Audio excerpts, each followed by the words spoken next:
Thanks, babe. Thanks. Everybody, that was my husband.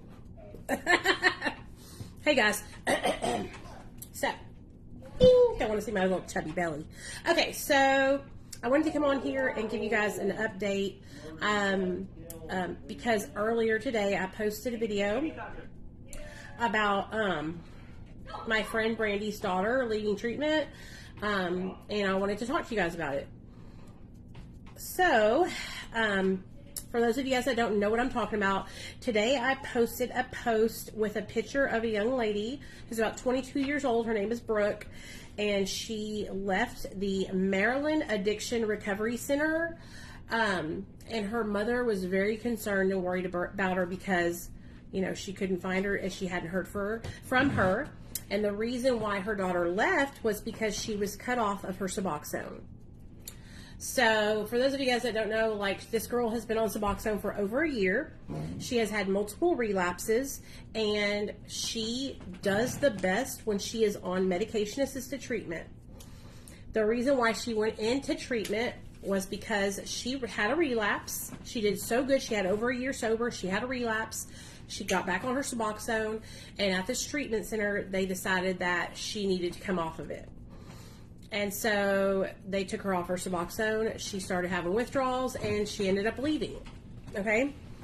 When she went to leave the treatment center, they withheld her cell phone from her, which I don't know why they would do that. She is from Florida, but she was at the treatment center in Baltimore, Maryland.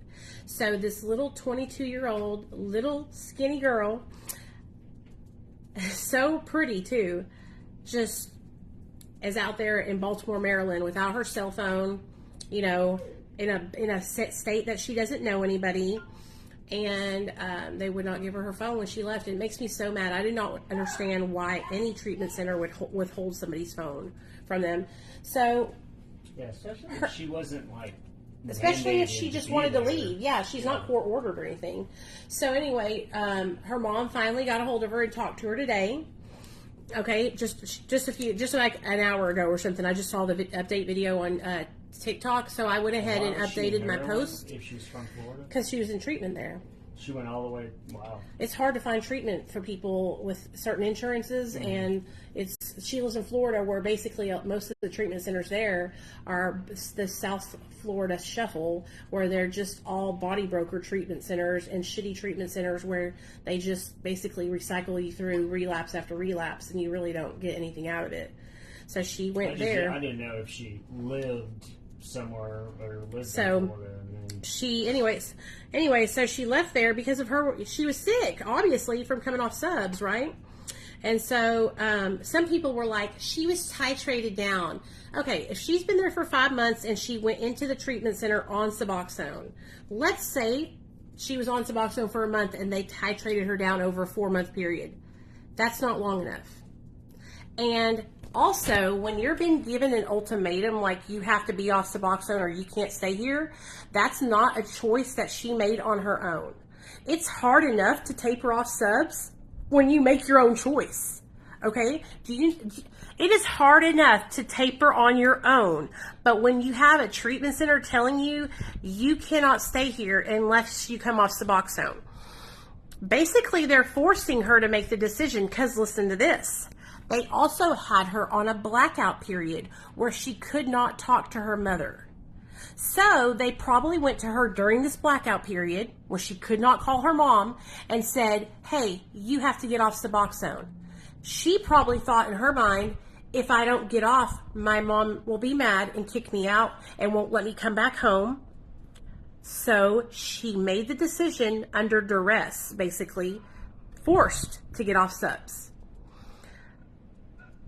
There's no reason why she should have been on a blackout period. Her mother's not a drug addict. Like, her parents are very supportive of her recovery. They're like her main support system.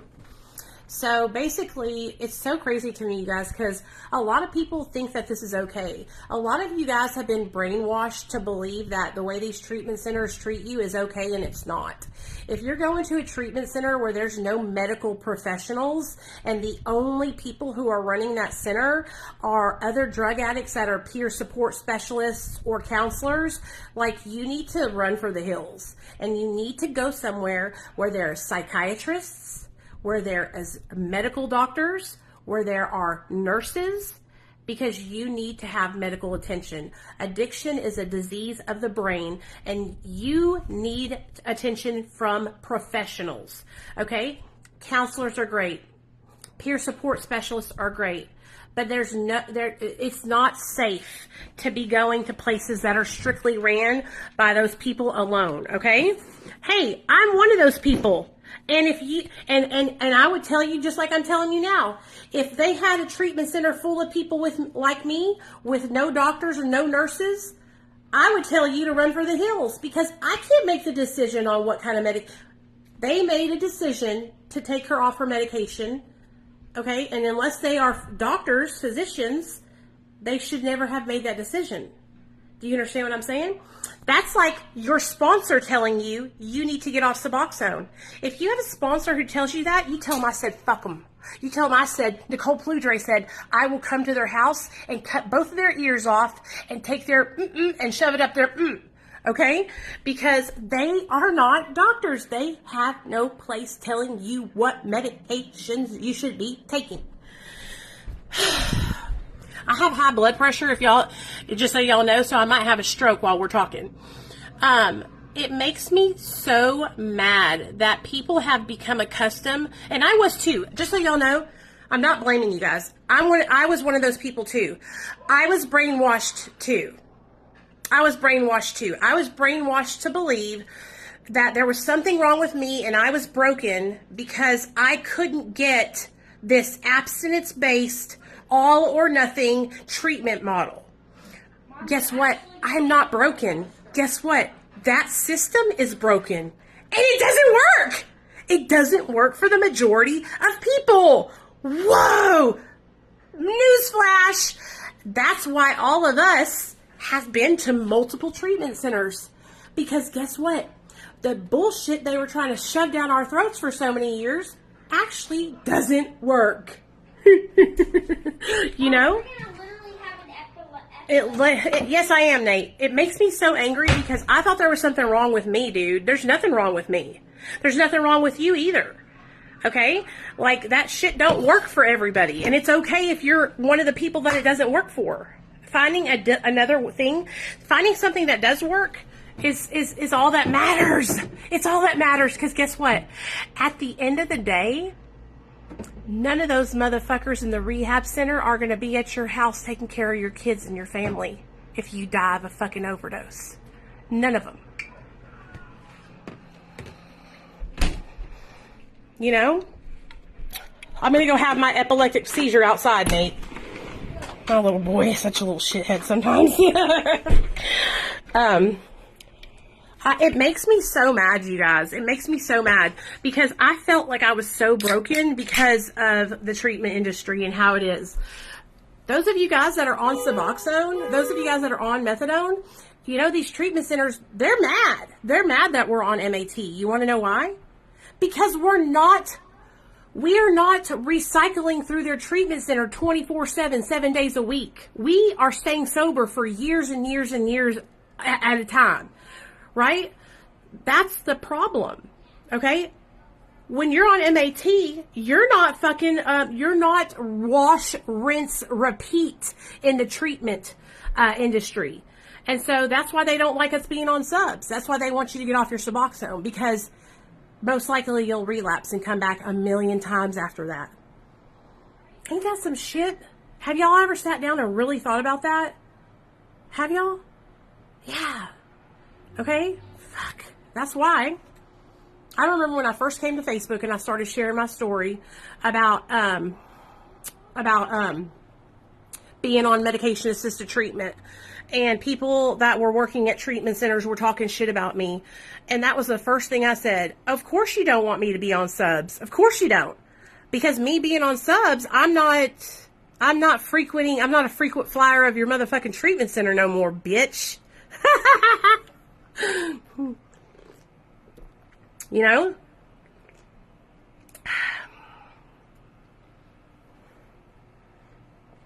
Hillbilly coffee. I'm not a frequent flyer anymore. You know? And that's the thing. These treatment centers, they make so much money all off of us. Millions and millions and millions of dollars, dude. You know how many treatment centers I've been to? I've been to 7 treatment centers. Okay? I've been to 7 treatment centers. $30,000. Let's say each one was $30,000 because they were nice treatment centers. And that's the low end of it. 7 times 30,000. 30, 60, 90. 7 times 3 is... 7 times 6 is 42. 49. $490,000. Is that how much it is? All over those 7 treatment centers. Okay, that's a lot of motherfucking money, dude. So if you're a loved one who loves somebody that struggles with addiction, listen to me when I tell you this. This is why you guys don't see me on here selling you treatment centers and telling you, go to this treatment center. That's why I work for a MAT clinic. That's why I don't work for a rehab. Okay, and if I did work for a rehab, it would have to be some special place. It would have to be evidence-based. No 12 steps up in the treatment center I work for. Hell no. Okay? It'd have to be an evidence-based treatment center. They would have to have doctors, nurses, and psychiatrists. Okay? It would have to be longer than 30 days, at least 90. So I wouldn't be able to work at a treatment center because there wouldn't be one good enough that I would feel comfortable telling everybody to go to. You know what I'm saying? I wouldn't do it. So if you're somebody who's looking for your child to go to treatment, this is what you need to look for. Do they have doctors, nurses, and psychiatrists on duty, working, watching people, making sure everybody's safe and not fucked up? Is it longer than 30 days? It needs to be. Okay? If it's co-ed, I don't suggest that. It needs to be boys over here, girls over there. I would not go to a co-ed treatment center. Okay? Longer than 30 days, medical staff available at all times. Your kid needs to be seeing a psychiatrist, not a counselor, not a peer support specialist. Oh, they need to have options for medication-assisted treatment. So you need to be able to be on methadone or Suboxone. Okay? It needs to have the whatever certifications in the state you live in, I guess. I don't know what it's called or whatever. They need to have an exit plan for every person. What is an exit plan? A relapse prevention plan. Okay? They don't need to just kick you out on the road. Okay? And then you go on down your way. When you get out of there, needs to be a plan of action of what you're going to do for follow-up. Okay? Yeah.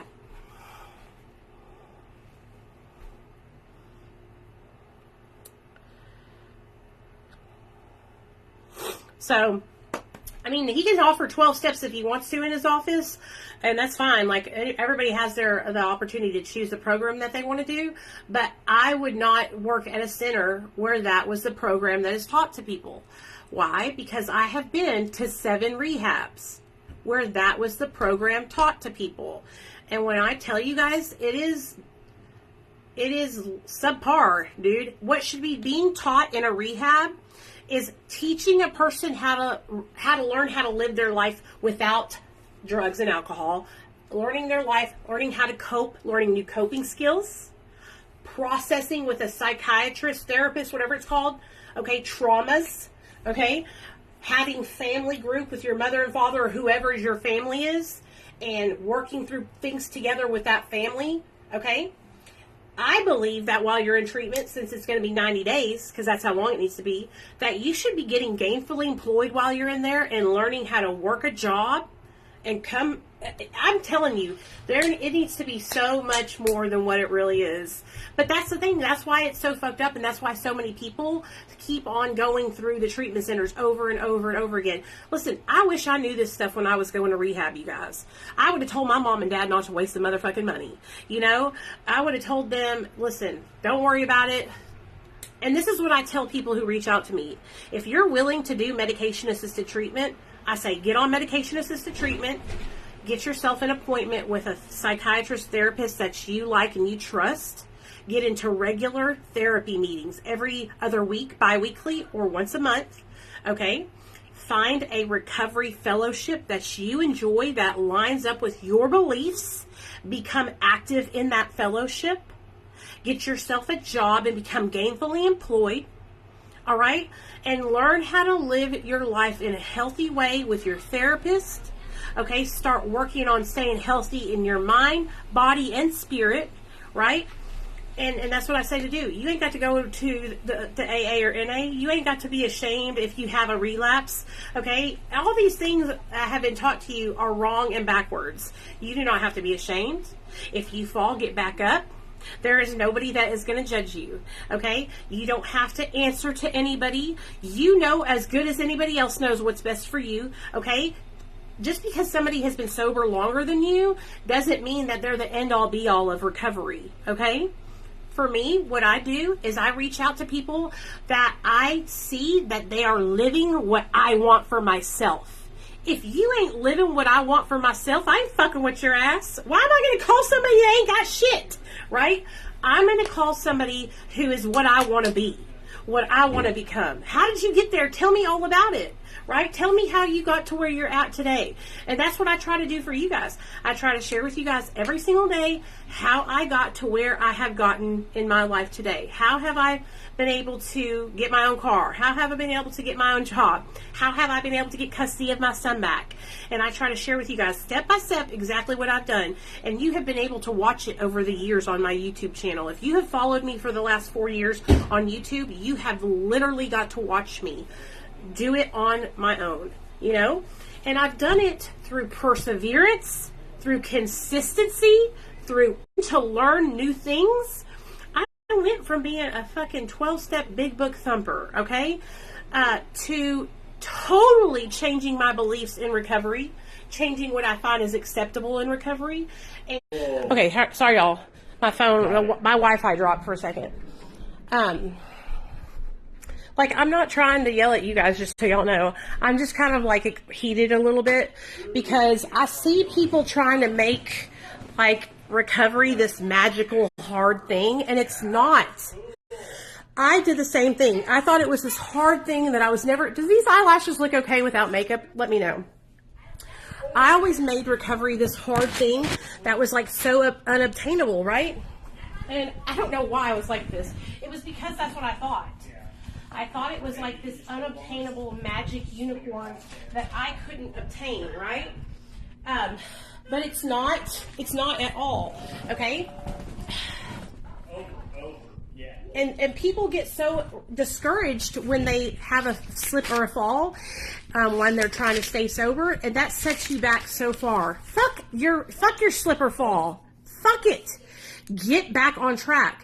It is so, listen to me, recovery is so simple, okay? Getting sober and staying sober is so simple. I'm going to literally sit here and help you learn in a few simple steps, okay?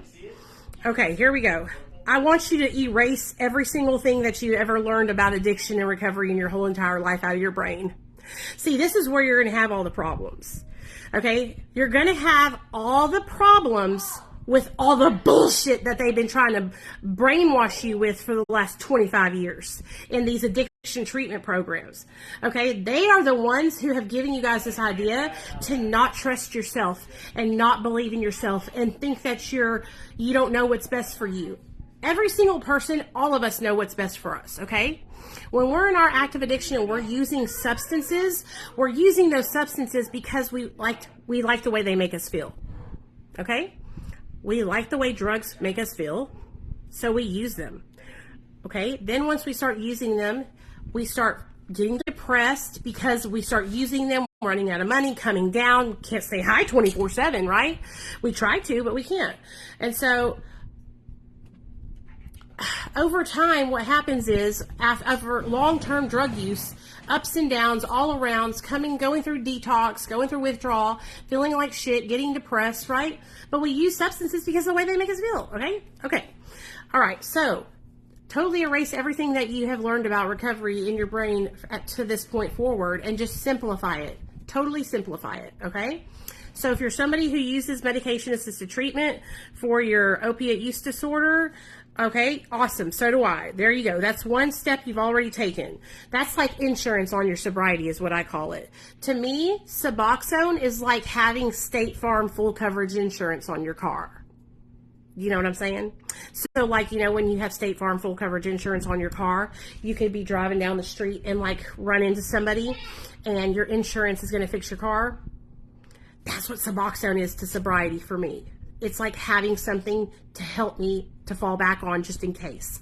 It's like if I have an accident, I know that subs are going to be there to catch me if I fall. Subs are going to be there if I think about falling, right? And if I think about falling, I'm super triggered and I want to go get high, I know I can go in my bathroom, take a piece of Suboxone and put it in my mouth if I'm totally having cravings, tripping out, can't fucking get it out of my head. And that will help me. So after if you're doing that, like I said, kudos to you. If you're not a MAT person, that's okay. You don't have to be on MAT, but it has helped me a lot.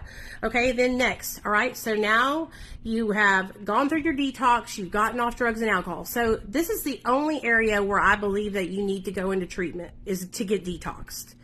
So go into a detox center, okay? Go into a detox center for however long it takes you to come off drugs, all right? And then that way you have a clean slate to start on when you come out. Now, sure, you might experience post-acute withdrawal, right? Pause. Post-acute withdrawal syndrome, which they say can last up to 2 years, but I say it can last longer, honey. Post-acute withdrawal is things like depression, anxiety, an overall sense of doom. It can be brain fog. It can be so many different things can be post-acute withdrawal, right? So you might experience that, but that's okay because guess what? Now that you're sober, you've gone through your detox, the first thing you're going to do when you hit the pavement, you get home, is you're going to get on the phone and you're going to call and you're going to find yourself a good psychiatrist. I don't know if it's a psychiatrist or psychiatrist or I mean, a psychiatrist helps you with your... Can they prescribe medicine? Yeah, I think that's okay. Psychiatrist, I think, is what you need. You're going to find yourself a good psychiatrist / like therapist, like real person who really, not a counselor, okay? And you're going to get in to see that person. Or it says addiction specialist, right? And you're going to get in to see that person as much as you can. If you could see them bi-weekly, that would be awesome. But I know it might be too expensive, so see them once a month, right? And so that's going to be your first step. Second step you're going to do is you're going to find, like I said, find a fellowship, right? It doesn't have to be AA or NA. Let's say that you like to work out and you found a fellowship of men and women who work out every day. You guys get together, you go to the gym, you have a good time, you're doing healthy, positive things that reinforce your positive, sober life, right? And so find you a fellowship of positive people who don't drink and use, right? All right. After you find your fellowship of people, now for me, I needed to have people that had addiction pasts because sitting down and talking to them, it like helps me to have them be able to talk to me and hear them say, I know what you're going through. I've been where you've been and that kind of thing. So I feel like for me, and I think you guys might be the same, having a fellowship of people, even if it's just 1 or 2 people in your workout group who are in recovery too, is like so important. So important. Okay? Then what I would do is I would find a mentor. A mentor, okay? Somebody that you look up to who has what you want, okay? Like somebody who has the job, has the kids, has the home, has the paycheck, has everything that you want, who will coach you or work with you, right? To help you to get to where they're at, okay? Like, okay, Miss Thing, you done broke out again. Damn. She is like legit a breakout artist. Let me give her to you. Look at this little, y'all, I want to introduce you to the blindie. She's blind, so that's why she's has a white eye like that. This is Jetta, and she is literally a breakout artist. Here she comes. I'll take her outside. You gotta go pee-pee? And then y'all know Paco. Paco Plugere. I introduced y'all to him last night. This is my co-host. Hi, my baby. That's my husband's dog. That is like his baby. He loves her so much. So like finding a mentor or a coach, it would be cool, like if you could find somebody that is in recovery, you know, like a recovery coach, but you don't have to, is what I'm trying to tell you guys. Like people that are not in recovery, that are like coaches, life coaches and stuff, they can help you learn how to live your life in a healthy way, right? Because they're already doing it, okay? And so find somebody that, you know, is doing stuff that inspires you, that you want to do too, and get with that person. You know, Sean, it could be somebody like me. Okay. So like I do, coaching. All right. So many of you guys have reached out to me since you saw my 10 million views on YouTube, and you're like, I want to work with you. Help me with my YouTube channel, you know? And that's what I'm saying. Reach out to somebody who you see who is like doing something that you want to do that is a positive thing, and get with that person, you know, and ask them to help you and support you. All right. I've seen somebody say something about mindset. There are so many YouTube, meditation, mindset, changing videos that you guys can watch. Now, to me, listen to me. The main thing that you need to do with your mindset is you need to change it from saying things like, I'll never get sober. I can't do this. Sobriety's tough. I'm never going to. You need to change from saying all the negative things to strictly only speaking positive things over your life. Okay? Positive things like, I am going to kick ass and take names. I'm going to stay sober for the rest of my life. I am going to, I am a highly favored child of the Most High. I am beautiful. I am sexy. I am smart. I am worthy. I am worth it. I deserve it.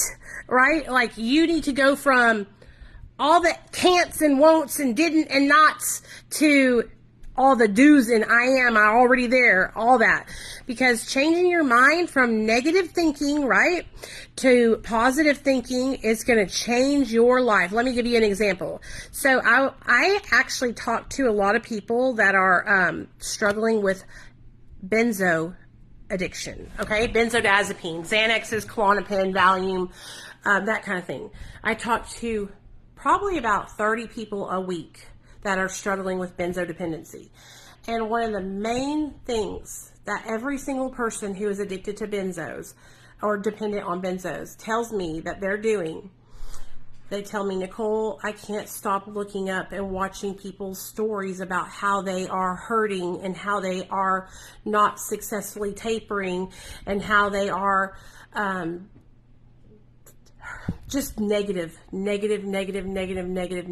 right? And I immediately, 100% right away, I'm like, please, for the love of God, promise me you will stop watching those videos. Promise me you will stop going on Google and Googling side effects of benzodiazepines. Promise me you will leave every benzo group that you're in for right now until Dr. B or Dr. B is the doctor that I work with, can get you on a stable dose and start your plan. Please, for the love of God, disconnect from those people, because people don't realize it, you guys, but it can become an obsession, right? It can become an obsession where you're checking and you're listening to this stuff all day long. And it is literally, you start manifesting those negative symptoms in yourself. And listen, I've never accused anybody or told anybody that I think that they're faking it or anything like that. And I will never say that to anybody, but I will tell you this. It can happen to you. You can literally become so psychosomatic, right? Obsessed with the negative responses other people are having to something, and you can watch it over and over again until you're literally causing that in yourself. And it's really happening, but it's happening because you're making, it's like happening because of all the negative stress that you're putting on yourself, you know? And so I cannot tell you how many people like that I see that experience that. And the minute they stop watching the negative stuff, they stop reading the negative stuff, they start doing what I say, which is, I'm overcoming benzodependence.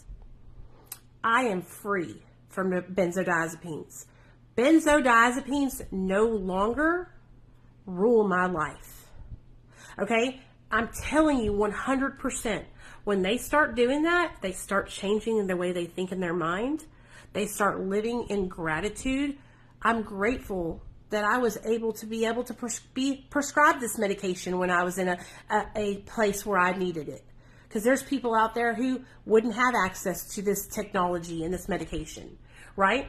I'm grateful that I have the ability to seek treatment for what I'm struggling with now. And like, I'm telling you, man, I cannot stress this to you guys enough. Like when I tell you 100%, I feel like I sound so stupid when I say this stuff. And I feel like people get angry when I say it, but I'm telling you, it's the truth. If you will do what I'm telling you to do, I promise you, you will see a change in your mindset and you will see a change in how you feel. You will wake up in the morning and you might not feel like, oh wow, I can't wait to wake up, the sun is shining. But if you wake up in the morning and you look outside and you say, the sun is shining, I'm so grateful to wake up, and you do that and you keep on doing that, eventually you're going to wake up and you're going to mean it. You're going to wake up and you're going to be like, you know what? I am fucking grateful. I can't believe I haven't thought about using today. It's been da-da-da-da days. Oh my gosh, I'm on day 30 of my sobriety, right? Dr. B uses, the main medication that Dr. B uses to titrate people off of benzos, you guys, is Klonopin. Okay, now when you're on Valium, is that Valium? Diazepam, I think is Valium. He might just leave you on Valium and then just stabilize you. But the main thing that he does that people don't do is people come in and they're like in withdrawal, or they're in tolerance withdrawal, or they're in protracted withdrawal, and they are just in pain. The main thing that he does with you when you first come in is stabilize your ass, okay? And that might mean you go back up a little bit on your dose so that way you stabilize and you're not in pain and you're not hurting and you're not sick, right? And he stabilizes you and he leaves you stabilized for like 30 days, right? Then you come back after 30 days and see how you're feeling. See if you're ready to start to taper, or if you want to wait and just, you know, get your bearings a little bit longer. And it's a slow process. It's a slow process of listening to your body. And that's the problem, is a lot of people that we see come in and that call, and that I know too, they want to just rush through the process. And it's like literally such a slow process, you know?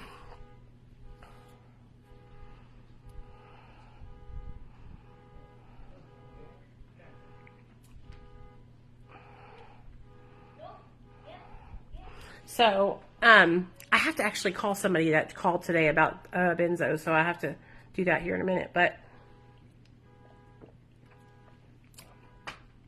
Dr. B has some great videos on his YouTube channel. Here, let me get get the link and I'll post it in the comments if y'all want to check it out.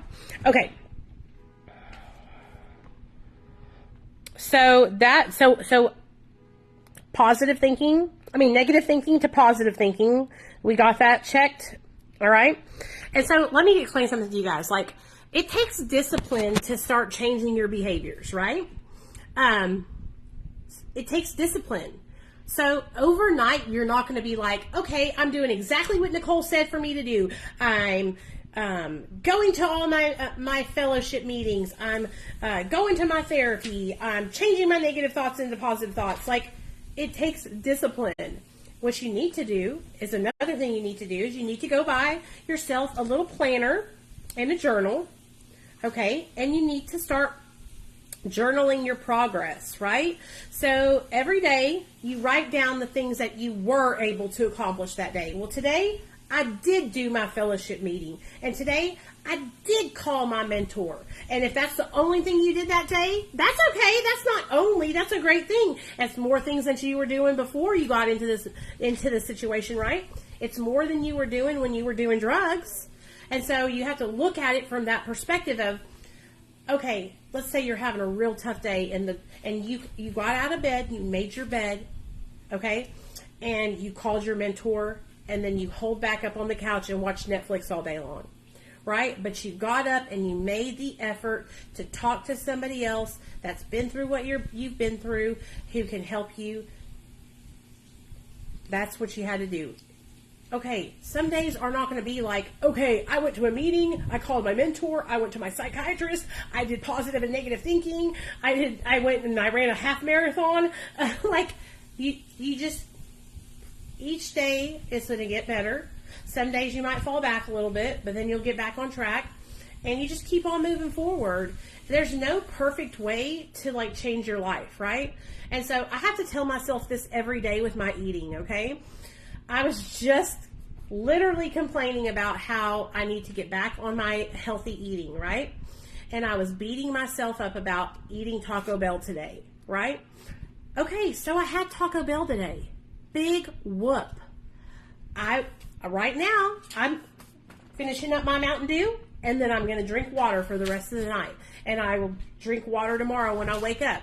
And I'll make sure that I eat a healthy breakfast. And I'll even go for a walk around the apartment building, or I'll go down to the gym and take a walk on a treadmill, but like, what happens for me, and I know it happens for you guys too, because I just know, is I will be doing good for like a week, right? And then I might fall off my diet or my lifestyle change, and I'll eat unhealthy. And instead of doing what I tell you guys to do, which is, okay, so I fucking ate bad food for one day, big deal. I will literally be like, okay, that's it. I failed. I might as well give up. And then the next thing you know, I'm sitting here with a half a pint of fucking ice cream, like I was last night, and then a bag of candy, and then 6 tacos and 2 burritos and some Nacho Bel Grandes, right? And I will fucking sabotage myself. And so what if you weren't perfect the whole week? So what if you fucking relapsed? Okay, that doesn't mean you got to keep on relapsing tomorrow and the next day and the next day, right? Keep moving forward. Keep moving forward. Pick up where you left off and kick ass,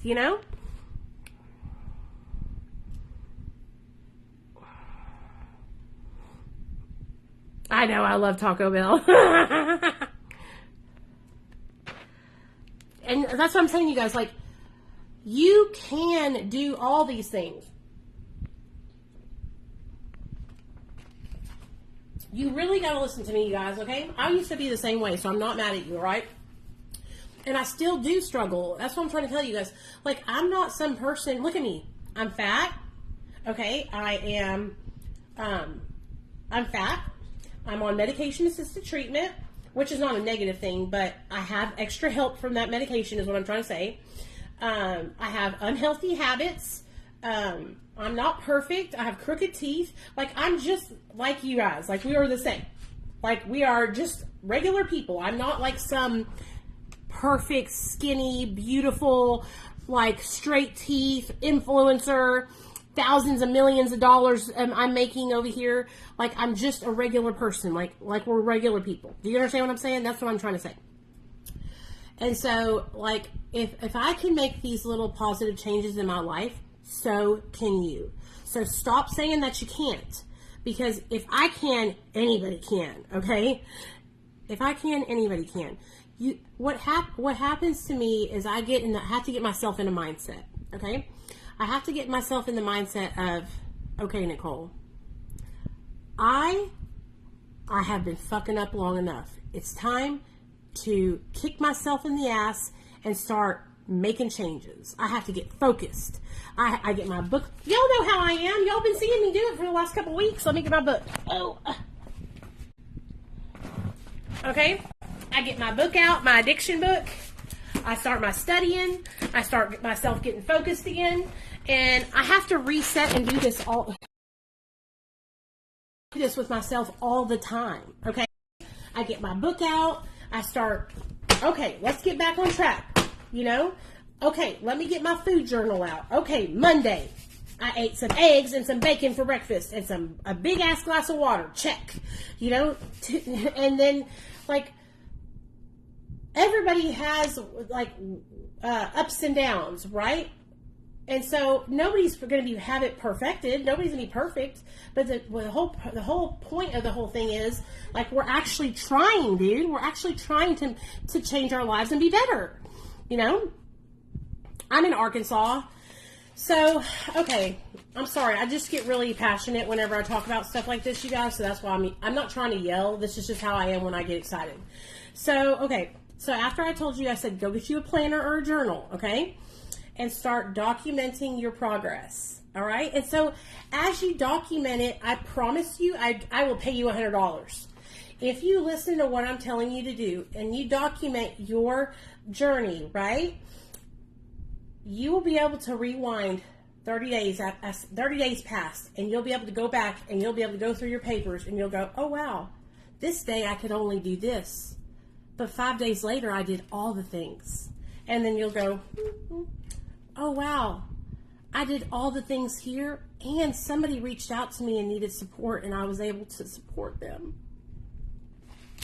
And then you'll go again, and each time you do it, you'll be able to do more and more things that you weren't able to do before. Do you know what I'm saying?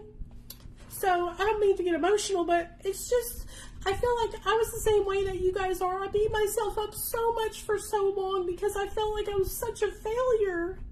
I felt like I wasn't making progress in any parts of my life at all.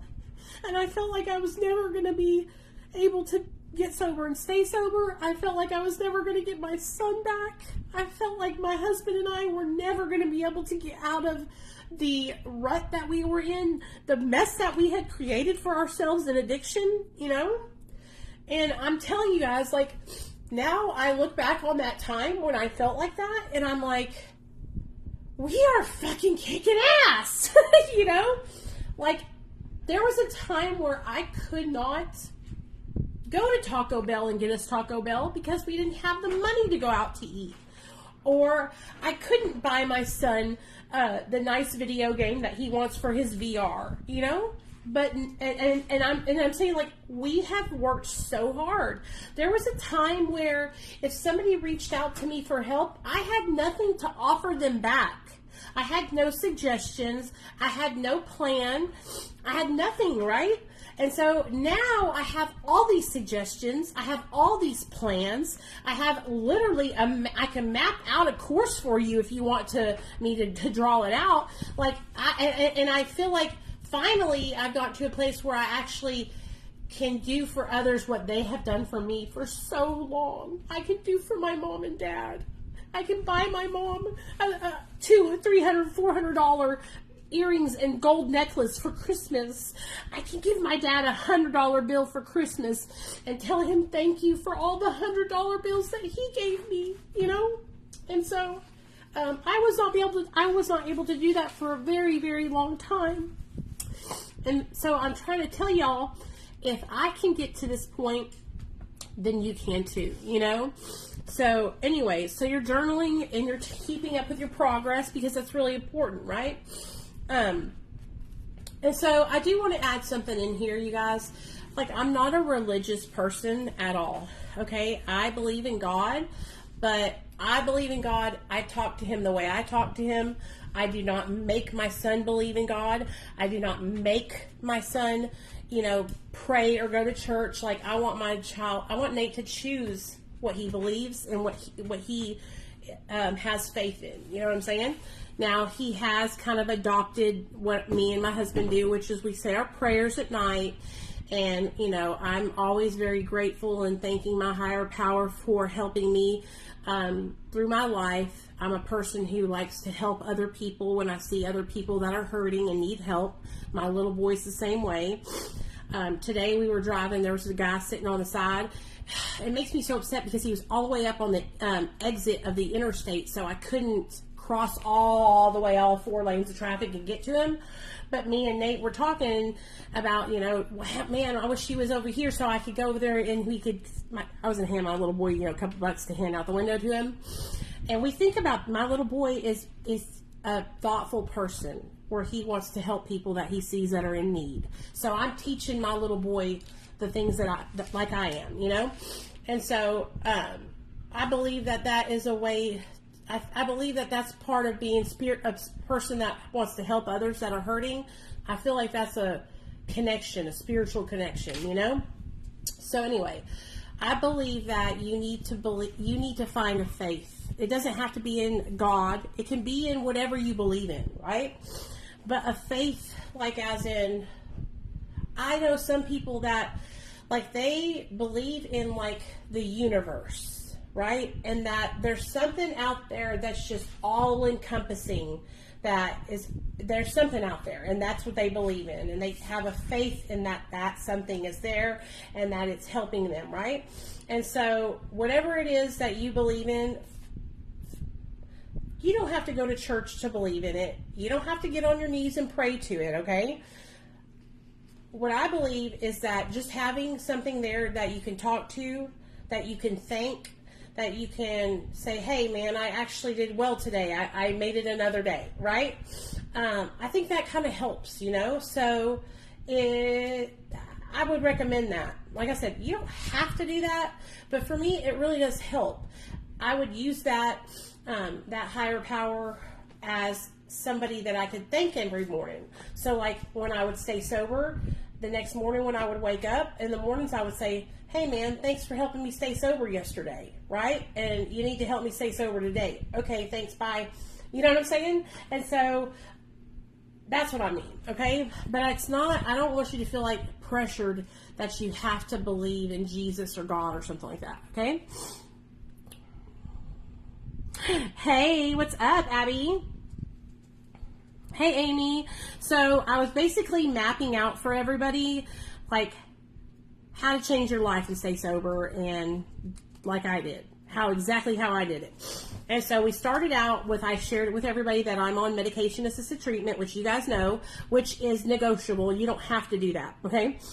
And we talked about post-acute withdrawal, which happens after you get off drugs, right? After your detox.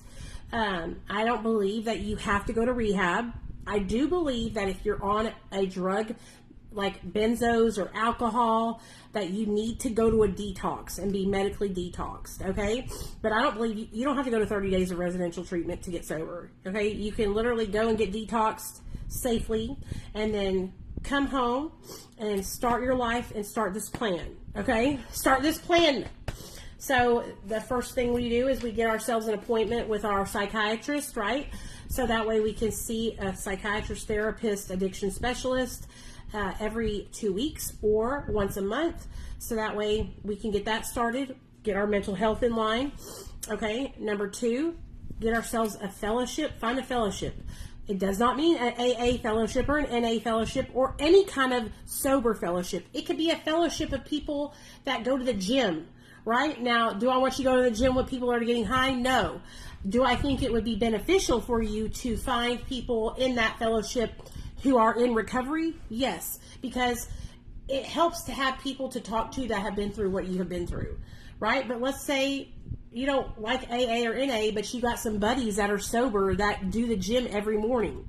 Like doing that fellowship with those guys, getting up in the morning, going to the gym at 5:30, working out, pumping iron, talking about what you're doing for the week, that kind of stuff helps you. Talking about your recovery, what's been going on, what's bothering you, how you're feeling, you know, that kind of thing. That's what I mean by fellowship. Fellowship, okay? Get yourself a mentor, a recovery coach, that kind of thing. Somebody that you can check in with. Somebody that's going to help you stay accountable, not somebody that is going to tell you what to do, not somebody that is going to tell you what medications you need to be taking, somebody who has what you want, somebody who is living their life the way you want to live yours. Okay, so you're going to have to do some research. You ain't going to just be able to pick out no Tom, Dick, or Harry. You're going to have to really watch what this person is doing. How do they treat their wife? How do they treat their kids? What kind of job do they have? How are they living, right? Find somebody that you see that is doing things that you want to do for yourself. And if they're willing to, and they're able, say, hey man, like, I see you doing what you're doing, and I want to strive to be in your position. Would you mind helping me? Would you mind teaching me or taking me underneath your wing and guiding me, right?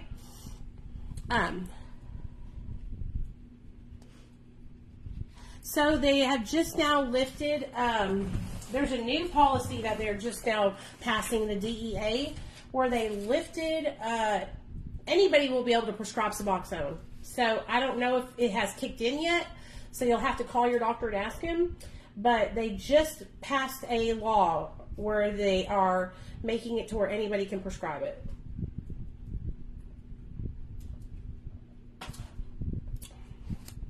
Okay. So after you got your mentor or coach, next we started talking about changing your mindset, changing your thinking from negative to positive. And we spent a lot of time talking about that because I think a lot of people don't realize how big of a deal it is to change the way you think. Okay? If you're always focusing on like what you don't have, how horrible you feel, how ugly you are, how fat you are. That's why even though I say I'm fat, you guys, like, I don't go around telling myself I'm fat all day long. Like, today I was actually looking at myself naked. I was like, damn girl, you got some big old titties. Damn girl, you ain't got that many stretch marks. My skin's so brown. I don't really have stretch marks. And I was actually admiring how I don't have stretch marks. You know what I'm saying? So, like, I don't beat myself up about it. Like I used to, but not anymore.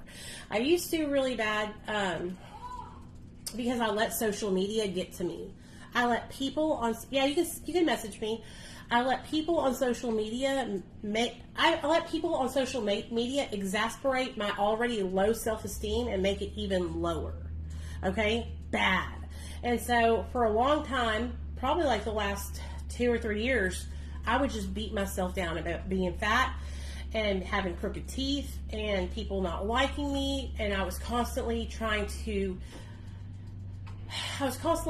get other people's approval to like me and say that not anymore. If you don't like me, get the fuck up off my page. If you don't like me, block me. Okay? Like, I'm not for the faint of heart. I say what I mean and I mean what I say. I am not going to tiptoe around your feelings. If you're on my shit and you're talking shit, I'm going to talk shit back to you.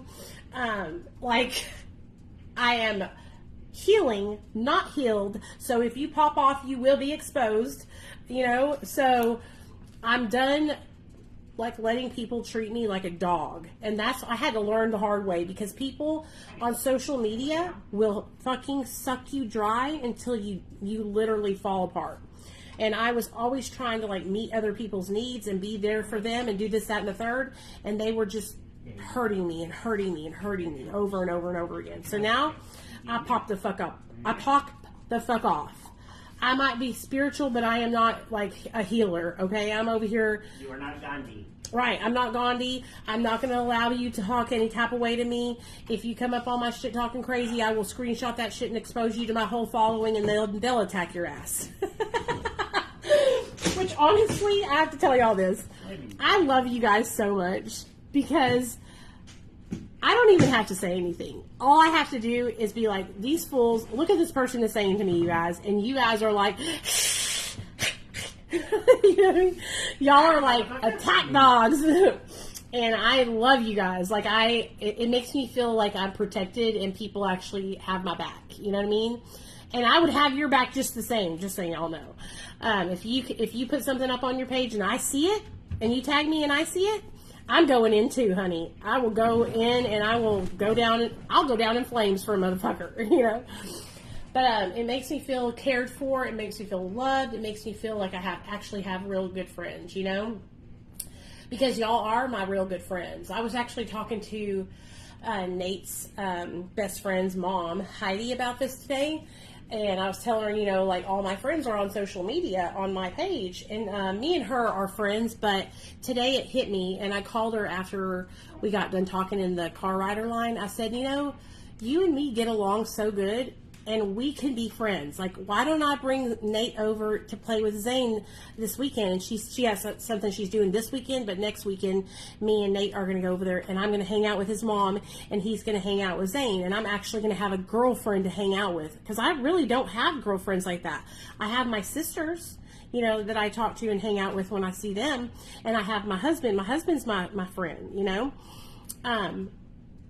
But y'all are my friends. Y'all are the people I talk to every single day. Y'all are the people that I talk to when I'm struggling, when I'm going through anything, when I'm having a hard time. You know, y'all are my friends. So y'all help me so much, and it makes me feel so loved because y'all have my back. So I really appreciate it, you know?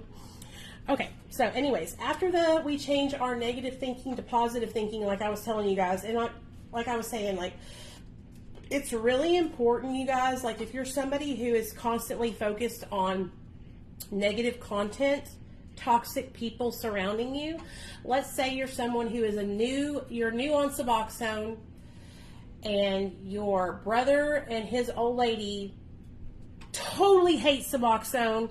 They tell you that you're not sober every single day. They are not supportive of your recovery.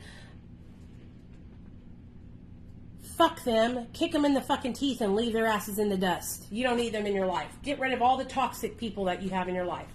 Okay? If your old man don't support you being on subs, or your wife don't support you being on subs, you give them my motherfucking phone number, and I'll talk to them. Okay?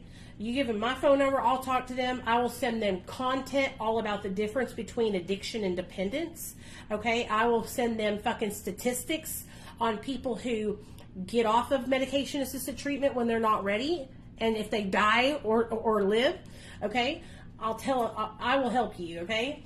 And if you want to work through that with them and they're willing to learn and change, okay. But if you're with somebody who is constantly downing you for being on medication-assisted treatment, constantly downing you for being in recovery, and they don't support you for that, and you have tried to talk to them, you have tried to educate them, you're with somebody who's getting high 24/7 and they don't support you staying sober, and they're fucking cooking meth in the fucking back seat of the damn car while you're driving down the road, or you got a fucking shed out in the backyard, or they're selling drugs, and you have talked to them time and time again, y'all already know what I'm about to say. Cut the fat. Cut them out of your life, man. Cut them out of your life. If they're not willing to change their lives for the better so you can be better and you can change your lives for the better, fuck that shit. They're just going to drag you down in the long run. And I know it's going to be sad and you're going to cry and it's going to hurt your feelings and all that bullshit. But why would you want to stay with somebody who's not supportive of your sobriety? Why would you want to stay with somebody who's still getting high when you're staying sober? You know, why would you want to be in a situation like that? My old man straightened up after he watched you. He got the act right. Really, Maddie? That's awesome. The act right juice. Yeah. Once I got sober, I lost all my friends except my ex-dealer who got sober with me. That's awesome. I'm so happy she got sober. That's very awesome. That's very rare.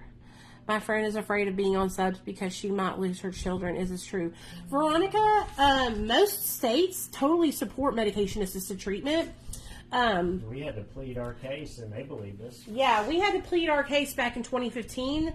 We were both on subs when my son got taken away from us. He didn't get taken away because of Suboxone. He got taken away from us because I was in active addiction, so was my husband. We got on subs in our recovery, and our attorney ad litem, which is my son's attorney, she tried to say we couldn't get our son back because we were on Suboxone, but we brought like our nurse, we brought the counselors, and they came and talked on our behalf. We talked on our own behalf, and our judge was like, "You're fine. Don't listen to what that lady says," and we were totally fine. We got our son back. So New York is a huge city. I cannot see them not supporting medication-assisted treatment. You know what I'm saying? Like, I don't know how many. I think I might have some people on MAT that are in New York. We could see if, but they're not going to just take, like, if you get on subs, and you have kids, like, they're not even going to know you're on subs. They're not going to find out. Now, if she's already in the CPS system and her kids have already gotten taken away, or she's pregnant, you go talk to child. Ask. You know what I'm saying? But she shouldn't have any problems at all. She's an active addiction, huh? She's an active addiction. She's on dope, opiates, fentanyl, and she's afraid that she'll get her kid taken away if she gets on subs. No, but she will get her kid taken away if she don't get sober. Something bad will end up happening. So nobody's going to report her for getting on Suboxone. That's not how it works. Okay, she goes, makes an appointment with Recovery Delivered. She can do the Recovery Delivered place that I always tell you all about. She can do it online for $49 for the first time and get her subs and start her Suboxone in the quiet peacefulness of her own home, and nobody will be any the wiser. But that's not how it works. Like, me being on subs, my son's not going to get taken away from me because I'm on subs. Neglect would have to be happening, right? Like, if I was on subs and I was starving my son and beating him and somebody called CPS on me, then yeah, he would get taken away from me. But it would not because of Suboxone. It would be because of neglect. If she goes and if she has the baby in the hospital and she's on fentanyl. I don't think she's pregnant. She has kids, though. I got you. She has to wait. There's a thing called the clinical opiate withdrawal scale. And so every person is different how they process opioids. And so what she has to do is go online and look up COWS, clinical opiate withdrawal scale. And it is literally, I'll show you the scale, you guys. It's literally like a series of questions, okay? And on this little diagram, series of questions, clinical opiate withdrawal scale, it asks you things like, are you experiencing nausea? Do you have goosebumps? What's your pulse rate? This kind of thing. And I'll read you the questions real fast. Hold on. Okay, here it is right here. Okay, so it's a clinical opiate withdrawal scale.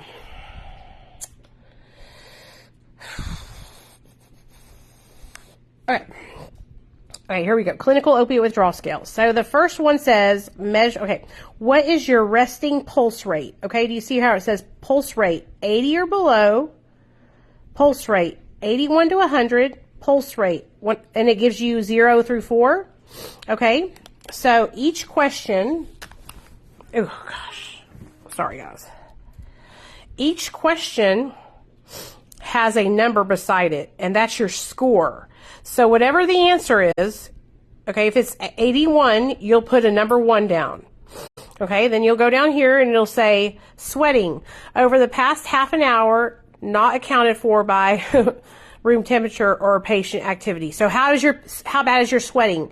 Is it no report of chills? Number 1, subjective report of chills or flushing. Number 2, flushed or observable moistness, and you'll score it. Let's say you get a number 4, so you'll write down the number 4. So you'll take all these questions, okay, and you'll get all bone and joints, pupil size, restlessness, runny nose, and at the end of the test, there's only like 10 questions. You'll get a score, okay? If you score, now listen, it used to be different. They used to say a 12, but you got to go higher now because of fentanyl. If you score a 14 or higher, okay, it's better to score higher than a 14. 14 is like right there at the brim. If you get a 15, 16, 17, then you can start inducting onto Suboxone. But you're not going to just take a whole Suboxone strip. You're going to take your Suboxone strip and cut it into 4 pieces, 2 milligrams at a time. And you'll dose 2 milligrams and you'll wait like 30 minutes, see how you feel. If you feel okay but you haven't got relief from your withdrawal symptoms, then you'll dose another 2 milligrams. Comprende? Until you feel relief. Okay? And so, it's just that simple. And they'll actually tell you that when you see the doctor, but in case, you forget or you need the clinical opiate withdrawal scale, you can access it on Google and download the PDF, Simple Dimple. Okay? Okay. And then a lot of people just DM me here on Facebook and say, Nicole, I'm on this time. I got this score. What do I do? Ah! You know, and so I'll help you out if you need help. But I'm not a doctor. Contact me at your own risk. I'm just a person in recovery who tries to cheer you on and be your cheerleader through the process. I am not medically responsible for you or any of that shit. You know what I'm saying? But I try to be there to support you and cheer you on while you're going through the process. That's what I'm there for. Moral support. Okay? Okay, cool. Oh, you're welcome, Veronica. No problem, okay? Dad, that game is super cool. I like it. I bet you did. It was a good choice. You're lucky. I don't know how. What were you on, Maddie? Were you on fentanyl? I'll tell you this, okay? So they're analogs of fentanyl that people are on are staying in people's system longer, and so that's why people have to wait. You could go through precipitated withdrawal if you don't wait. But anyways, so that's how you do that. Okay, so I told you guys about getting a planner or a journal. Oh, okay, I want to tell you a couple other things before I let you guys go, okay? Okay, so don't forget about your, God, what was I saying?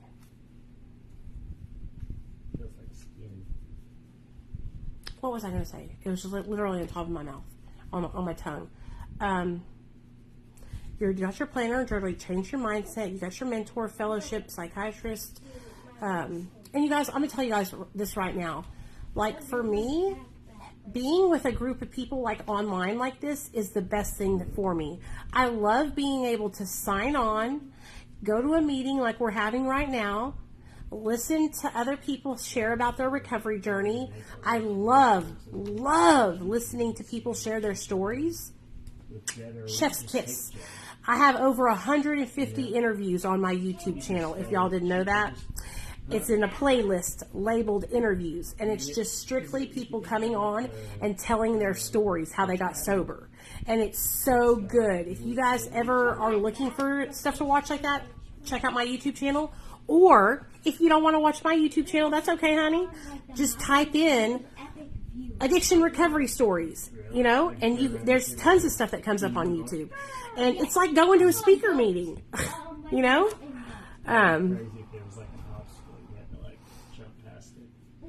Oh, wow, Mary Ellen. Yeah, you probably had fentanyl in it. Oh, I love you too, Veronica. I'm glad I could help you, baby. Brandy, I wish I did too. Sub's place, you can call for help. Hold on, let me put it in the chat, you guys. Or I guess I can use my other phone.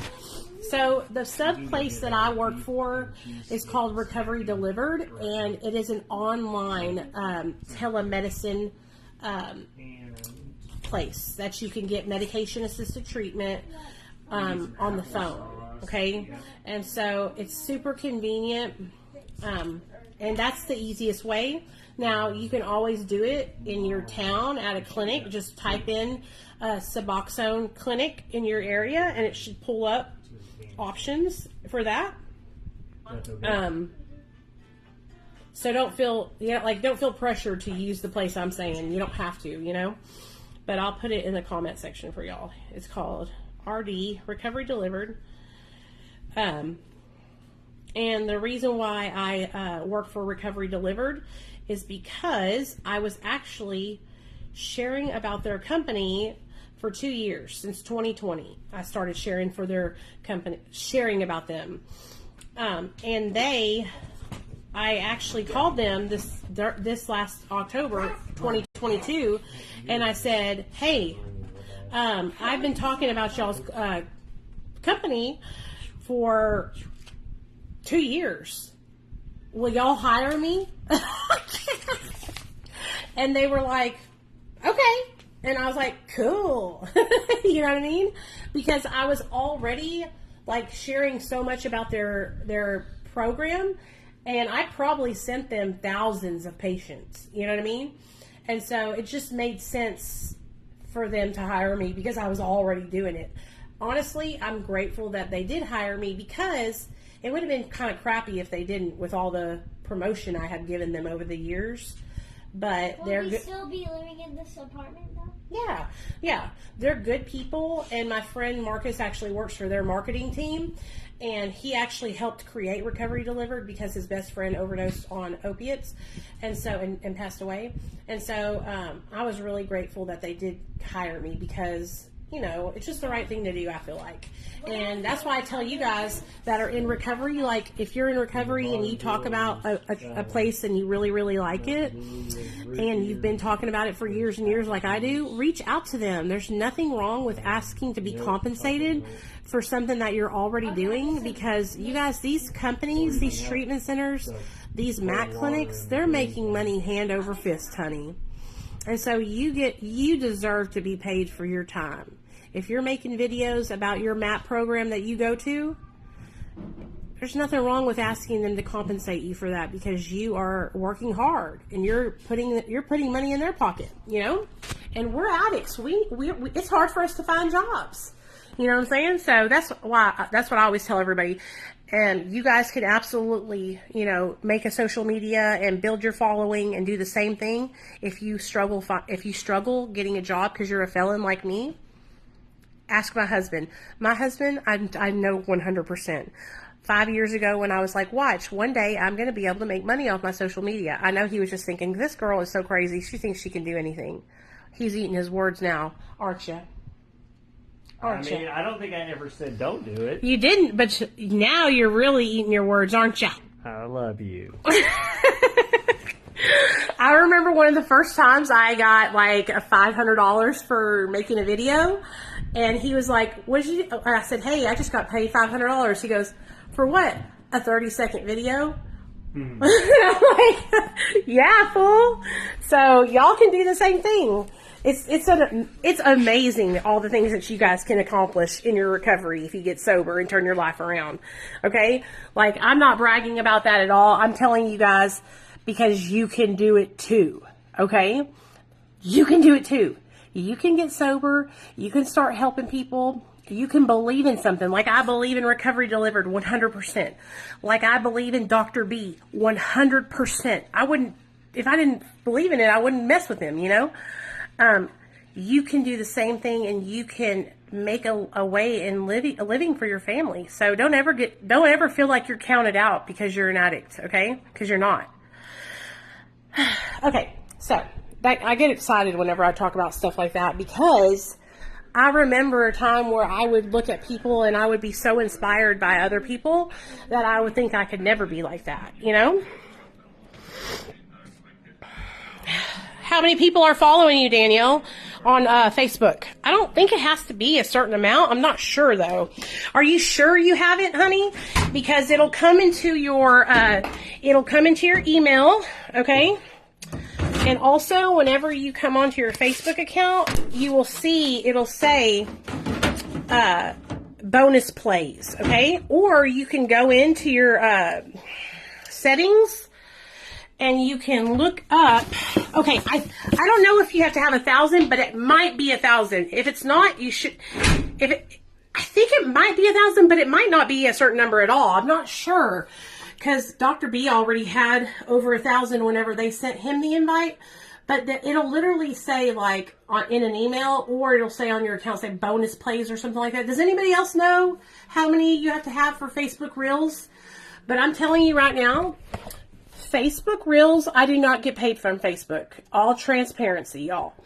Facebook screwed me.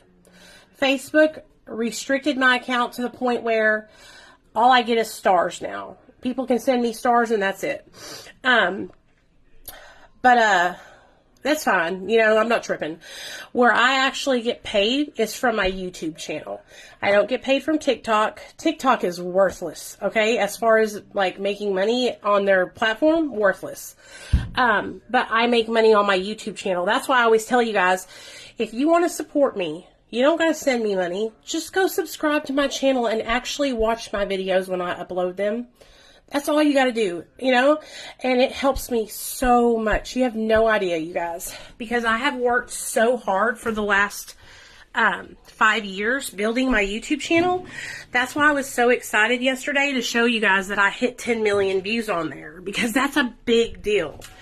And I hit 10 million views in the last like 4 months. Do you know what I'm saying?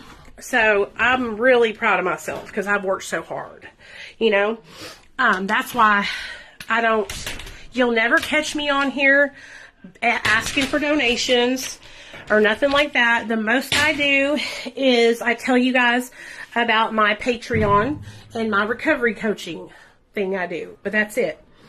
And I don't even push my recovery coaching because I don't want people to feel like I'm trying to make money off them. I just tell them, if you are interested in having me as a coach, a recovery coach, or a social media coach, just DM me, you know, and I will tell you what's up. Or you can go to my Patreon and you can read it there. But I don't talk about it a lot because people are funny about that kind of stuff, you know.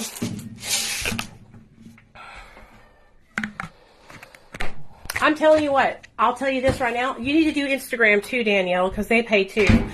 On YouTube, on Facebook, Facebook is one of the highest paying platforms right now, you guys. So, if you're willing to invest in yourself, I do a class. It's $45. It's, you know, like a couple hours long, and we get on a Zoom, everybody that signs up for the class. And then I will literally help you with your content strategy, your niche, your ideas, everything. And it's a wham, bam, thank you, ma'am, one day class for, you know, $45. But it's worth it. But it's worth it. I know it's worth it.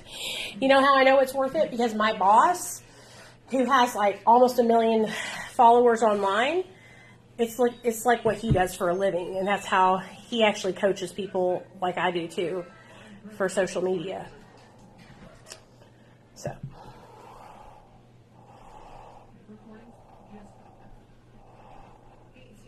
oh, what are you going to send your therapist, Randy? This video? Oh, my YouTube link? It's just www.youtube.com/recovery journey. It's in the comment section. I'll put it here though. But I'm going to show y'all something while we're talking. So anyways, back to my telling you guys about recovering. Okay. So basically, once you've done all the things that I told you to do, okay, and I want to add one more thing in there. I know that it's hard to do all these things, right? And I know it's hard to start out, but if you start out doing these things together, it'll get easier and easier as you do it. Make sure that you're doing some kind of physical activity, okay? It can be anything. It could be walking. It could be working out at the gym. It could be riding your bicycle. It could be Pilates. It could be boxing. It could be Taekwondo, okay? It could be any of these things. Just make sure you're doing some kind of physical activity. Why do I say this, okay? Because it's so easy to become cross-addicted to food. You're looking at the queen of cross-addiction, okay? You're looking at the literal queen of food addiction. What happens is, like when we get sober from drugs and alcohol, I don't know what our body and our brains are looking for something, some kind of dopamine hits, you know? And we haven't had any dopamine hits in 30 days. We've been sober for 30 days. And so our brain is on fucking frazzle. We're like fiending, right? Fiending for some dopamine. And so our brain will literally, you know, we'll do stuff to get that dopamine, which could be overeating, right? And so it's different for everybody. Some people gamble. Some people become addicted to sex. Some people become addicted to porn, sugar, working out, anything to get and change the way we feel, right? And so if you can incorporate some kind of physical activity, I would highly recommend it. And the reason why I tell you guys this is because I made the mistake of not doing this. And now you see where I'm at. You see how unhappy I am about my weight. You see how insecure I am about it. And I just don't want you guys to go through what I'm going through. You know, and I wish that I had I wish I had listened to my mentor and started just going to the gym in the morning every day. Just because I go to the gym every morning every day doesn't mean I have to get in there and like do some fucking extravagant kickboxing choreography or some shit. I could just go to the gym and walk on the treadmill for an hour and a half. That's it. Or ride the little stationary bicycles. That's it. Or do my arms that day. Right? Just something to get my heart pumping and my body moving. Now, and I'm going to tell y'all, now I'm 40 years old, going on 41. I have high blood pressure to the point where it was so high today that my dentist almost didn't do my cleaning and almost sent me to the emergency room. Then if you drink that Mountain Dew, because I'm at risk to have a stroke.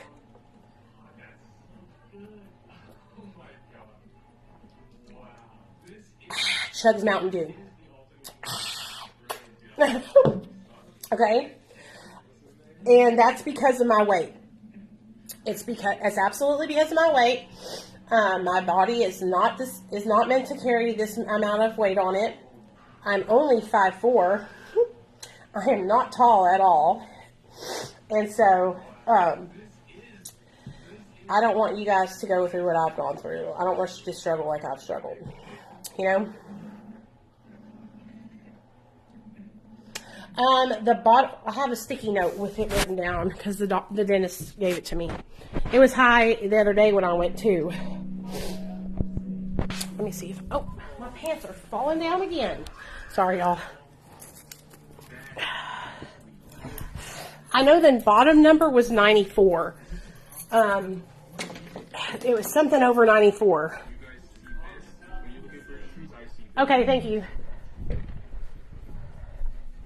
Here we go. Okay, it was 147 over 96, and then 134 over 94. what? Is that bad? So that's what, baby? What did you just say? I was telling him what my heart rate was, what my blood pressure was, Nate. So, and that's because of my weight.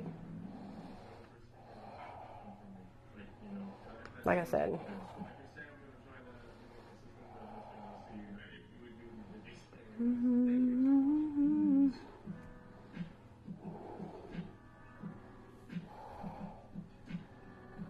Okay, yeah. So, yeah, I'm dying. I'm tripping a little bit, if you want to know the truth. I don't want to die of a heart attack, you guys. I don't want to leave my son behind, you know? So. I know, Maddie. I know. Maddie's like, wow, the bottom number's supposed to be like 70. Don't rub it in. I know. That's why I'm worried. Move out of the way, Jenna. I'm coming in to wash my face. You little hooker. Okie dokie. I know. It's scary. And that's why I'm worried about it, because even my girl who is cleaning my teeth is worried about it, you know? So, I truly believe it's because of my weight, you guys. But I have an emergency appointment with my doctor tomorrow. So, I want to get put on Ozempic, which is that weight loss medication that they give you the shot. And so, I'm hoping that they'll start me on that so I can lose this weight, because it's a medical necessity now, okay? My weight is getting out of control, to the point where now it's affecting my health, okay? And so I need to get it fixed. Put some more water in there for her. She needs it. Yeah, she's chugging it down right now. So it's scary because I never thought this would be where I was at, you know, with my weight. But it's because I got out of control when I got sober. And also been that you were in a place that you always get nervous about anyway. Oh yeah, but no, I wasn't nervous today, Neil, at all. So that's why I was saying, and today it was higher than it was yesterday when I was nervous and crying. Because today I had the same girl. I was comfortable. I really like her. She's like super sweet. She takes her time. She is not judgmental. The whole time she's like, do not apologize. Stop apologizing. Because I kept telling her I was sorry because the numbing stuff wasn't working on my mouth. And so she had to give me like 12 shots. My bottom was numbing, but my top was not numbing. And so, and it hurts because whenever, it's not like a regular cleaning like you guys have. The kind of cleaning I have to have is like super invasive, and it goes underneath my gum pretty far, like all the way up to like here, because I have I have pockets underneath my gums because I have periodontal disease, and so my gum separates and lifts up off my tooth. That's why I'm having so much problems with my teeth. And so they have to go in with this like really sharp pokey thing and measure how deep they can go, because they're not supposed to be able to go that deep. And so they have to keep track of it to see how much bone loss I am accruing. And so far I've had 55% bone loss in my top and bottom jaw. So, oh God, that's the tea with that. So, I'm hoping that when I see the nurse practitioner tomorrow, I'm hoping that she'll just get the go-ahead from Dr. Pounders and put me on the damn Monjaro or Wegovy shot, so that way I can start this weight loss for real. So, this shot, what it does, it's a lot like medication-assisted treatment. This shot is a GLP-1 receptor agonist, just like Suboxone is a opioid receptor agonist, right? And so what it does is it basically tells your brain that you are full, okay? So you will not eat so much. It tells your brain that you're full, and so that's how you lose weight on it. And then once you lose all the weight, then they drop you down to a maintenance dose of this medication. And you can stay on it for the rest of your life, or you can titrate off of it. But you got to make sure that when you titrate off of it, that you have changed your coping skills and eating habits. Because what can happen if you just jump off of it is you could go back to overeating. And so while you're taking the medication, it's important to, like, you know, change your eating habits, do some therapy around food and all that kind of stuff. So that way, when you do get off of it, if you plan to, you don't have no issues going back to your old behaviors, you know? So, oh yeah, it wasn't numbing at all. That was the problem. And so, let me show you what they do. They take this thing, okay, only it's metal, and it has these little slit lines on it, and the lines are measurements, and they take it and they go up underneath your gum to see how far they can go, and they measure that, and you can feel it too. That's why they have to numb me, because if they don't, it hurts really bad.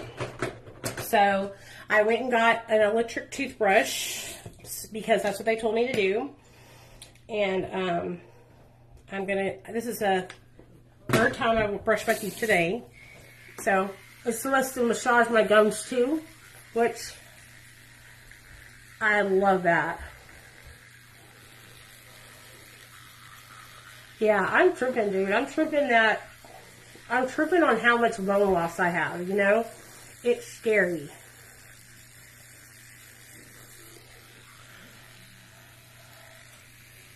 And this is the tooth that's about to come out. Like, it's really loose. That's why I won't push out on it. I only push back on it like that, because it is really loose.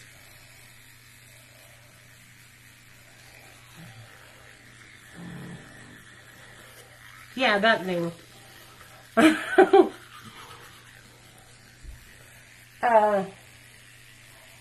I'll tell you this, I can already tell that my gums are doing better because they're not bleeding like they were.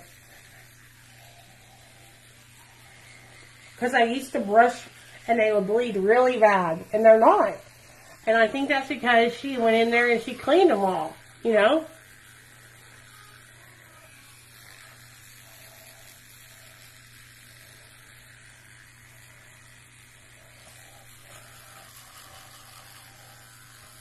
Me too, Molly.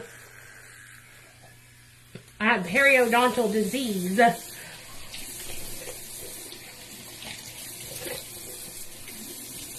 No, they're bleeding a little bit, but not at all, you know?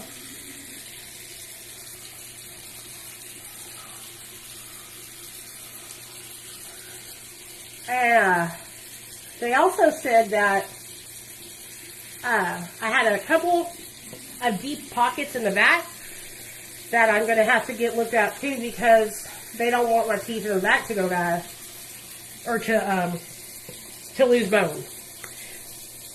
And it's not my teeth, it's my gut, my jawbone. So like the problem is I don't have any bad teeth. Let me get my medicine for my teeth because it's like a special kind of mouthwash. I don't have any cavities, guys.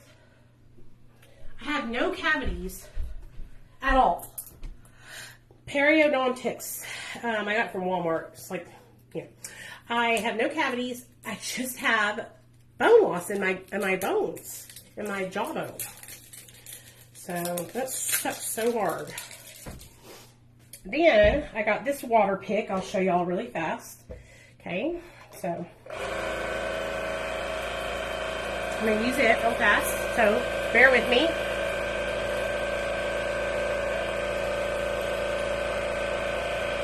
Woo-hoo!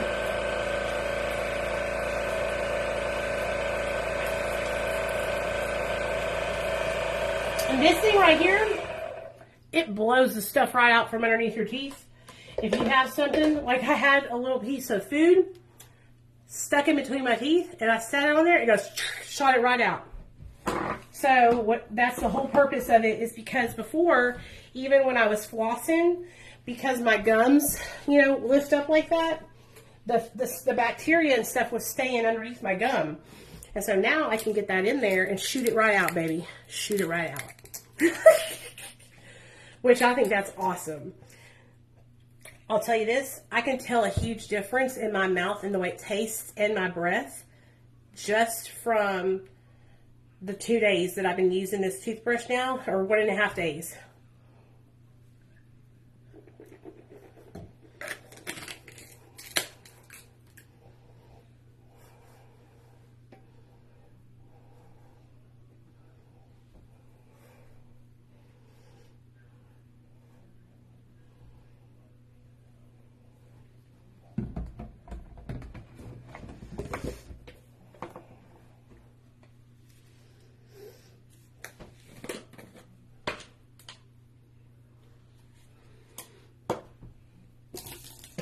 Okay. From the cleaning she gave me, because I couldn't access what was underneath my gums, right? And so I think when I look at my teeth and I'm brushing them, I can see that I'm brushing them and I see the food go off of them and I see them get smooth and they feel good when I run my tongue across them, right? And I think, oh, I got all the stuff. They're clean now. Wrong. All that bacteria and stuff was getting pushed up underneath my gums.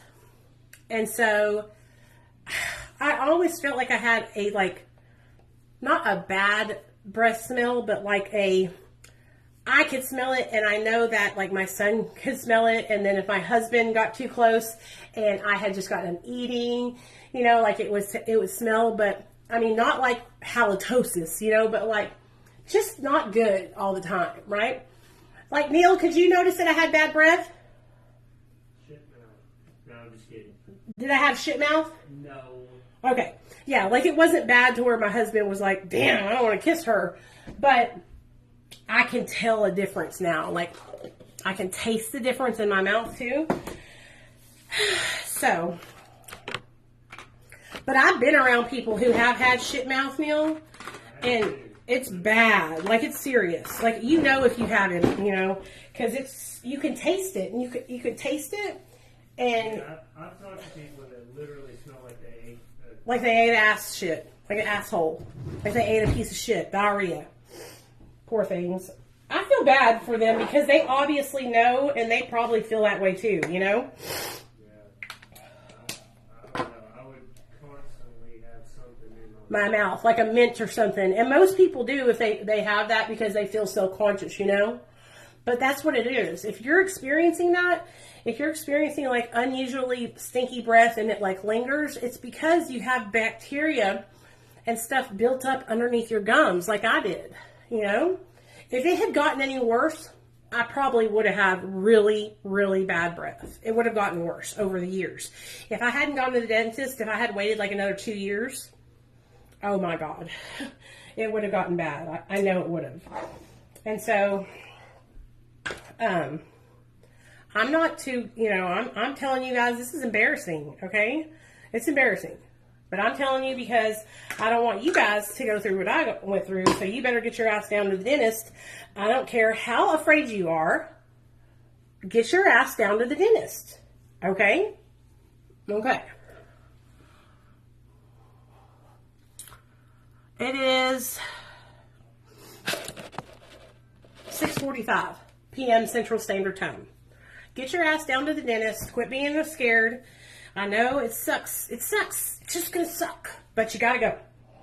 Because you don't want to put yourself in a bad position where you're losing bone, like me.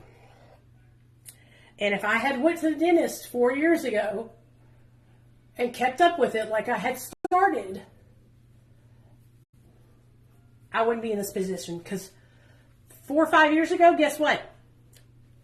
They weren't telling me I had bone loss. Remember, Neil? I didn't have no bone loss then. Shit. Because my ass fucking waited. Because I was scared. And I didn't want to go. It's uncomfortable. Nobody wants to be uncomfortable. You know? Oh, sucks.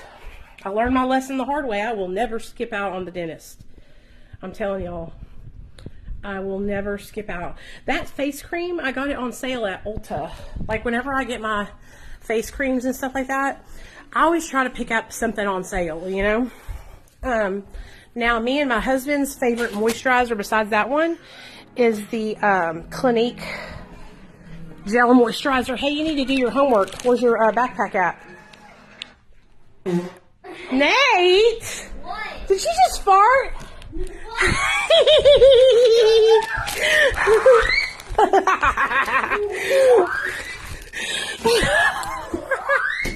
That wasn't me. That had to have been you, Nate. That was a freaking big old fart.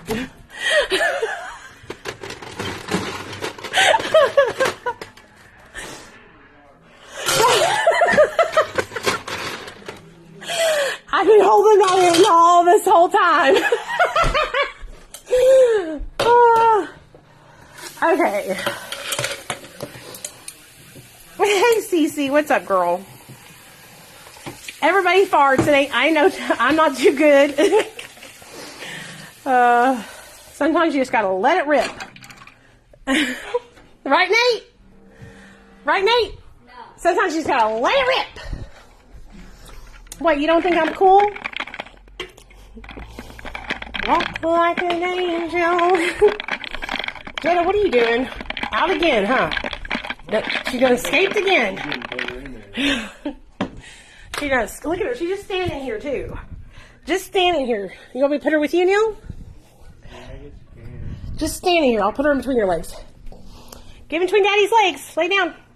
Lay down, Dada. Okay. You know, when we first moved into this apartment, I was so excited about the closet because it was so big. My husband took it all. My husband took the whole damn closet, damn near. Damn near, Neil. Damn near. Lay down. Lay down. You lay down with me? Okay. All right, you guys. So I hope you guys enjoyed tonight's live stream.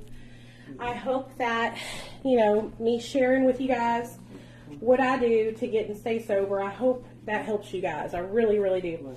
These are my new pink, Victoria's Secret pink leggings. Like I said, it ain't rocket science, and you don't have to go to rehab to do it. You can get sober and stay sober from the comfort of your own home, okay? Just make sure if you need to go to detox to get detoxed, get detoxed. If you were here, I hope you took notes, because that's what I always tell y'all to do, is take notes, write it down, okay? I mean, it helps to have it. I write stuff down all day long, okay? Next time we come on here, which will probably be tomorrow night, we will do... What do y'all want to talk about tomorrow night? Before I go, we'll pick a topic for tomorrow night. For Friday. And then Sunday, Sean is coming on to talk about the other half of his story. So, triggers. Do any of you guys want to talk about anything else? So at the end of the day, okay, triggers are just thoughts. Anxiety, okay, triggers are just thoughts, okay. You have the power to... Triggers are things that you think of or see or smell or do or hang out with. Emotions that they trigger you to want to use, right? So you can, at the end of the day, if you've been sober for longer than 30 days, you guys, like, you can choose to not get high or to get high, right? I feel like, you know, the first 30 days is really difficult, and it's still challenging after that. But if you have triggers and you're thinking about using, all you got to do is pick up the phone and get outside yourself, dude. Go hang out with somebody. Go do something to help somebody. Go take your kids out to the park or something. Hang out with people that are in recovery. But we'll talk about that tomorrow. Anxiety, triggers, anything else, y'all? Y'all want to talk about tomorrow? Okay, so anxiety, triggers, and coping skills. Coping skills to deal with triggers and anxiety. Okay, that sounds like a good live. I'll come locked and loaded, okay? I'll come locked and loaded with a lot of different coping skills and ideas of things that you can do that will help you if you are having triggers or anxiety. Anxiety can actually be a trigger, you know? You could be, what time is it, 6:45? So let's say 5 o'clock p.m. Central Standard Time, 5 p.m. Central.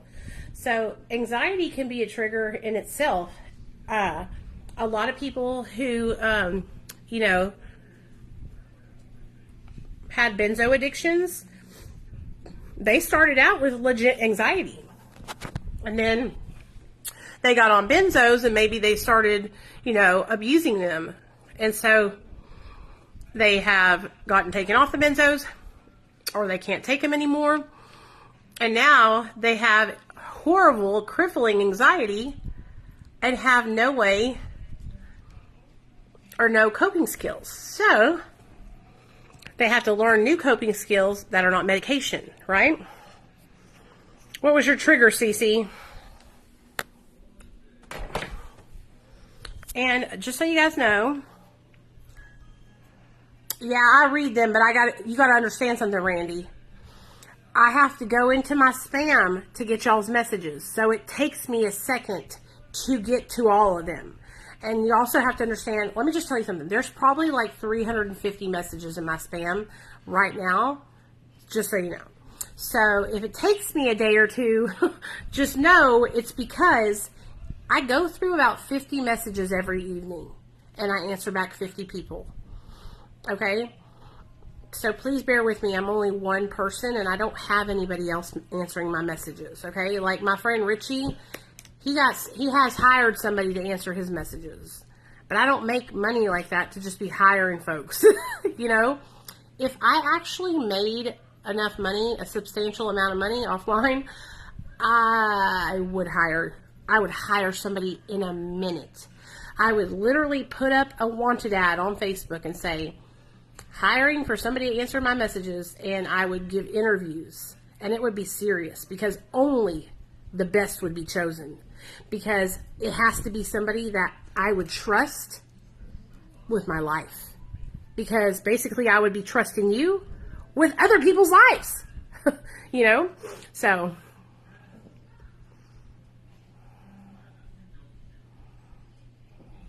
Oh, you got a broken tooth?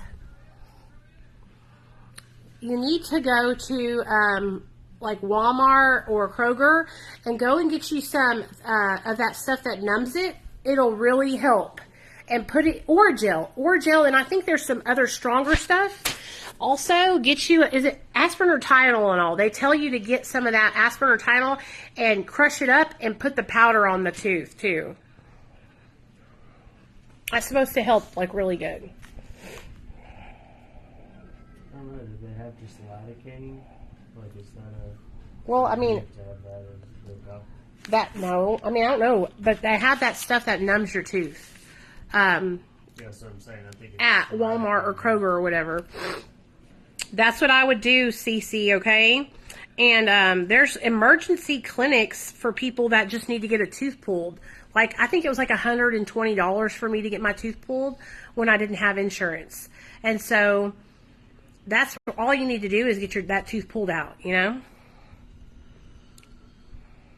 Good job. Oh, good. Yeah, Ambisol. That's what I'm talking about. Good job. Good job. You did good then. Cece, you still got your Suboxone or no?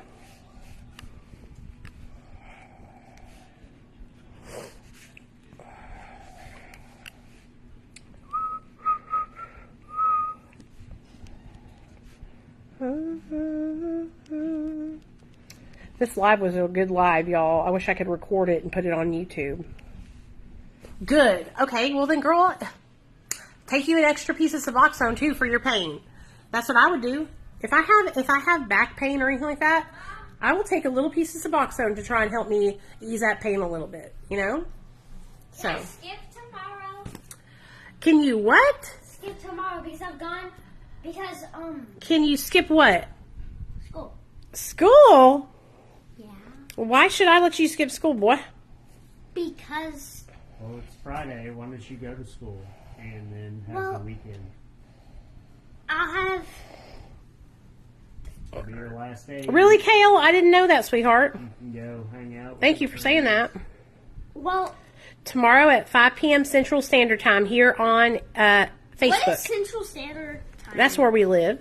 Hey, look at me. It's our time. Tell everybody, say, I hope y'all have a good night. I hope y'all have a good night. And say, stay sober, if not for yourself, for your children. Stay sober, if not for yourself, for your children. Good Like job. Good job. And whose life did you save, Nate? Yours. How'd you save my life? By being born? Mm-hmm. Ah. I love you. Wait, can I tell them the game that Dad got me? Of course you can. So, well, Dad, you tell them. What it was called? Climb? What is it called? Decline 2. Decline 2. And it's basically all these different obstacle courses that you use your your Oculus and the controllers to like climb and jump and You can climb city, like buildings. Look at this. Look at my husband. And a bunch of stuff. Look at him, y'all. He's the dog whisperer. I got Bones and Boney. Uh-huh. And Bone there. Okay, Nate. Boner Lab. Say goodnight. Love y'all. Good night. Toodles. Say your kids love you and sobriety is worth it. Your kids love you. And sobriety, whatever that means, is worth it. That means not doing drugs. Oh. Okay, see y'all tomorrow night, 5 p.m. Central here on Facebook. Good night.